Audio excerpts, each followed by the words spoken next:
Bonjour et bienvenue à cette mise à jour mensuelle de la stratégie microcap de Rimont pour le mois de février 2023. Mon nom est Mathieu Martin et je suis gestionnaire de portefeuille chez Rimont. Avant de commencer, je dois vous mentionner que cette présentation est à titre informatif seulement. Ce n'est pas des recommandations ou des conseils d'investissement. Et si je parle de certaines compagnies durant la présentation, Rimont peut détenir des positions dans ces compagnies et peut transiger sur celles-ci à tout moment sans préavis. Alors, on va commencer avec un portrait du fonds Rimont Microcap en date du 28 février 2023. Le fonds avait 11 millions d'actifs sous gestion, ce qui est pareil comme le mois dernier. Au niveau du rendement annualisé depuis la création de la stratégie, on a terminé le mois à 4,3% par année, net des frais. Et c'est en hausse par rapport au mois dernier. Donc, on a eu un mois positif pour le mois de février, un deuxième mois positif en ligne. Et c'est aussi dans un contexte où les grands indices, pas mal tous les marchés nord-américains étaient en baisse pendant le mois. Donc, c'est plaisant de voir qu'il y a un petit peu moins de corrélation avec les marchés et qu'on a pu connaître un mois positif dans un marché un peu plus difficile. Ensuite, au niveau des positions en portefeuille, on a terminé le mois à 22, ce qui est en hausse de 1. Et je vais vous en parler dans la prochaine diapo. Et finalement, pour la concentration, c'est la même chose que le mois passé à 54%. Donc, au niveau de la stratégie d'investissement, en fait, la première des choses qui est important de mentionner, c'est qu'on a eu plusieurs résultats financiers pendant le mois. On a 5 compagnies en portefeuille qui ont publié des états financiers. Et dans l'ensemble, on était quand même assez satisfait. Nos compagnies continuent de faire du progrès comme on l'espère. La seule exception, malheureusement, c'était Microbix Biosystems. J'en ai d'ailleurs parlé dans la dernière mise à jour que la compagnie avait publié des résultats financiers décevants au mois de décembre. Et la compagnie a publié d'autres résultats en février qui étaient encore une fois assez décevants.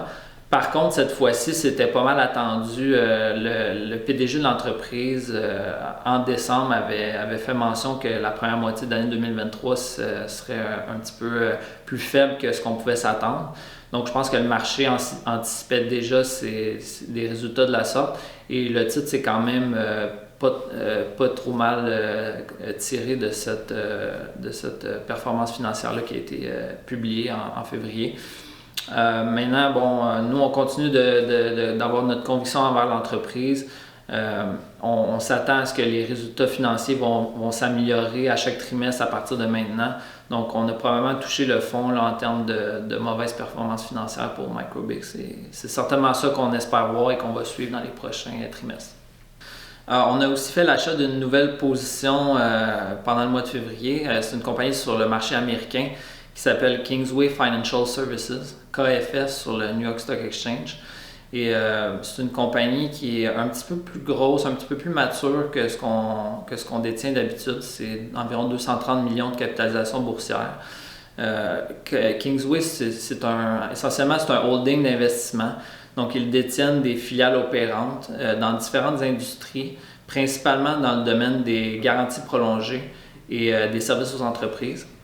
Et ce qui est intéressant de cette compagnie-là, c'est en fait, depuis 2018, il y a un nouveau PDG qui est en place et ce nouveau PDG-là a vraiment restructuré l'entreprise. Il y avait beaucoup de dettes au bilan, il y avait des actions privilégiées, il y avait vraiment une structure de capital qui était compliquée. Et lui a un peu tout nettoyé ça, il a vendu des actifs qui n'étaient pas intéressants, fait des nouvelles acquisitions, a réduit la dette. Et maintenant, on se retrouve avec une compagnie qui est vraiment simplifiée, qui a de la croissance de ses profits et qui a du capital à sa disposition pour continuer d'exécuter cette stratégie-là. Donc, on pense qu'avec un allocateur de capital exceptionnel à la barre de l'entreprise, c'est une compagnie qui pourrait vraiment accroître sa valeur et vraiment faire croître notre capital pendant des années. Puis, l'autre chose qui est intéressante aussi avec cette compagnie-là, c'est que c'est Philippe, notre analyste, qui a découvert la compagnie en utilisant certains filtres ou ce qu'on appelle en anglais du screening. Et ça, généralement, c'est pas quelque chose qu'on utilise beaucoup, ou du moins qu'on n'a pas utilisé beaucoup par le passé, pour différentes raisons, mais Philippe a commencé à expérimenter avec ça dernièrement. Et il en est sorti justement cette nouvelle idée-là d'investissement qu'on a trouvée, qu'on a fini par inclure dans le portefeuille. Donc, chapeau à Philippe pour avoir utilisé de sa créativité pour trouver ça. Et certainement qu'on va continuer à utiliser des filtres comme ça pour essayer d'en découvrir d'autres dans le futur.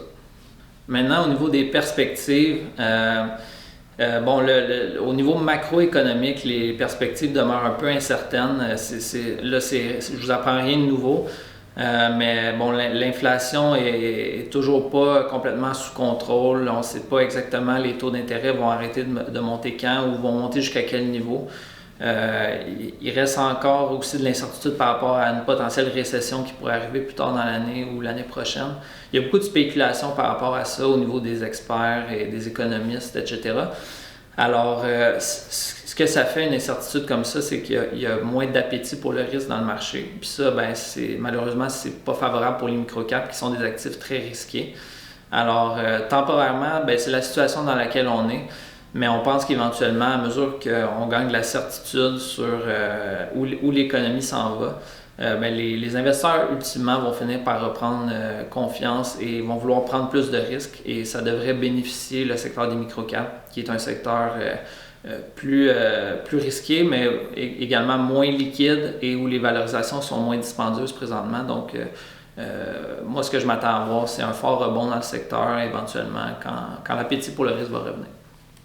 Maintenant, un petit fait saillant en terminant, Philippe et moi, on va participer à une conférence qui s'appelle le Planet Microcap Showcase à Las Vegas à la fin du mois d'avril. Et c'est un événement en fait auquel on a assisté plusieurs fois dans le passé. C'est vraiment une belle conférence sur 2 jours et demi. Donc la première demi-journée, on a accès à des panels éducatifs.